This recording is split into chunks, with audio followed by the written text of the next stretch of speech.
یار بھائی ہمارا 700-600 پاؤنڈ جو ہے وہ بڑھ گیا ہے انشورنس کے چکر میں.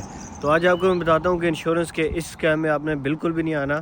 جب بھی لوگ نئے آتے ہیں انٹرنیشنل لائسنس پہ وہ اپنی انشورنس سرچ کرتے ہیں تو وہ کافی مہنگی آتی ہے. آفیشیل طریقہ جو ہے وہ انشورنس سرچ کرنے کا یہی ہے کہ انشورنس کمپنیز کی ویب سائٹس ہیں یا تو ان کی آفیشیل ویب سائٹ پہ جا کے اپنی کوٹیشن لیں، چیک کریں جا کے ڈیٹیل ڈال کے، یا دوسرا طریقہ یہ ہے کہ confused.com یا gocompare.com اس طرح کی جو بروکر والی جو ویب سائٹس ہیں نا، وہاں سے جا کے بھی آپ اپنی انشورنس خود چیک کریں.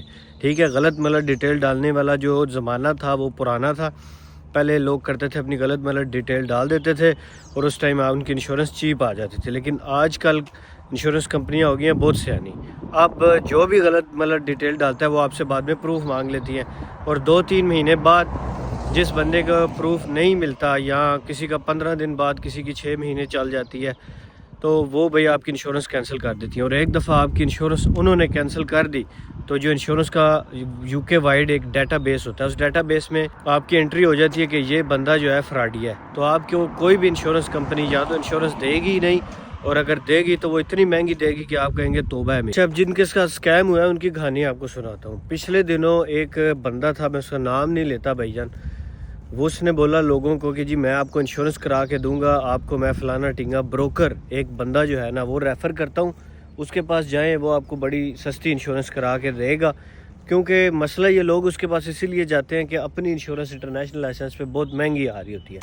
اب مجھے خود بتائیں، ایک بندے کی انشورنس مثال کے طور پر آ رہی ہے 600 پاؤنڈ یا 500 پاؤنڈ پر منتھ، تو وہ بیچارہ پھر کیا کرے، کدھر جائے؟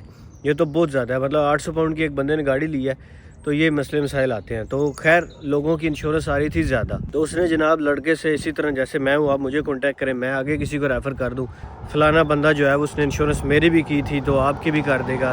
یہ ہو سکتا ہے میری تو اس نے ٹھیک کی ہو لیکن آپ کی جو ہے نا غلط کر دے، یا ہو سکتا ہے وہ اپنی طرف سے ٹھیک کرے لیکن غلط ہو جائے. ٹھیک ہے، کچھ بھی ہو سکتا ہے کیونکہ 2 نمبر کام ہے. اب وہ بندہ کیا کرے گا، وہ جو بروکر ہے، بنا ہوا بروکر، ٹھیک ہے، وہ آپ کی غلط ملت ڈیٹیل ڈالے گا انشورنس کمپنیوں کی ویب سائٹ پہ جا کے. ہو سکتا ہے وہ کسی کو فرسٹ ڈرائیور ایڈ کر دے، یعنی کہ کچھ نہ کچھ وہ 2 نمبری کرے گا آپ کی انشورنس ڈاؤن لے کے آنے کے لیے. تو جیسے ہی انشورنس کمپنی کو پتہ چلے گا کہ یار اس بندے نے کوئی 2 نمبری ڈالی ہوئی ہے، ٹھیک ہے، ہو سکتا ہے وہ پورا سال چل جائے، ان کو کچھ پتہ نہ چلے، ہو سکتا ہے ان کو دوسرے دن پتہ چل جائے، ہو سکتا ہے کسی کی سال نکل جاتی ہو.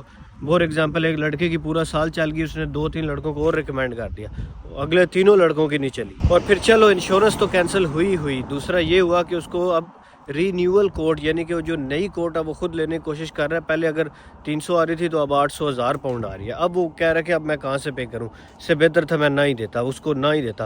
اور سم ٹائمز ایسا ہوتا ہے وہ جو انشورنس بروکر ہے پیسے لے کے وہ چپ کر جاتا ہے، پھر آپ اس کو کالیں کریں، میسج کریں، وہ آپ کو رپلائی نہیں کرے گا. پھر آپ پولیس رپورٹ کیسے کریں گے جب آپ خود ہی 2 نمبری پہ ہیں؟ آپ نے خود اس کو، مطلب آپ بچے تو نہیں ہے کہ آپ نے اس کو ماسٹرز کرنے آئے ہیں، بیچلرز کرنے آئے ہیں، آپ نے اس کو فیس پے کر دی ہے، وہ بھی بغیر کسی پروف کے، یا کوئی کمپنی ہے، کون ہے وہ، کس کو کیوں پے کر دیا؟ آپ پولیس کے پاس جائیں گے بھی تو بھائی کوئی فائدہ نہیں ہے، پیسے آپ کے ضائع ہوں گے. اور اگر ان کیس چلو آپ کی انشورنس چل بھی رہی ہے نا، کسی بروکر نے آپ کی انشورنس 2 نمبری ڈیٹیل ڈال دی، چل بھی رہی ہے نا، کل کو اگر خدا نہ خواستہ آپ کا ایکسیڈنٹ ہو جاتا ہے، وہ آپ کی ایک بات تو یہ کلیم نہیں ہوگی.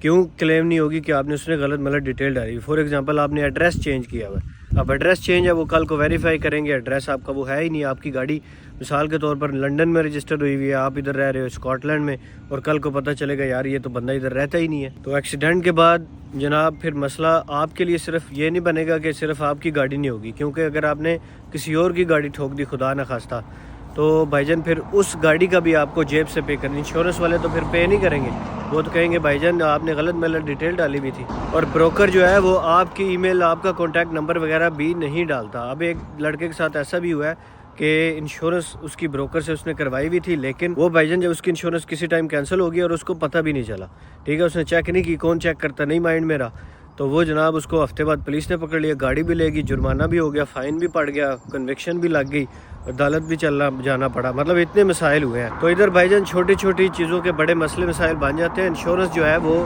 لیگل طریقے سے کرانی چاہیے. gocompare.com ہے، confused.com ہے، یا پھر جتنی بھی کمپنیز ہیں ان کی آفیشیل ویب سائٹس پہ جا کے آپ خود کوٹیشن لے لیں. اور کسی ٹائم کوٹیشن جو ہے وہ چینج آ جاتی ہے، اور میں نے کافی سارے میتھڈز بتائے ہوئے ہیں کہ کس طرح سے انشورنس آپ نے اپنی چیپ کرنی ہے۔ Thanks every one for watching, ملتے ہیں اگلی ویڈیو میں، خدا حافظ۔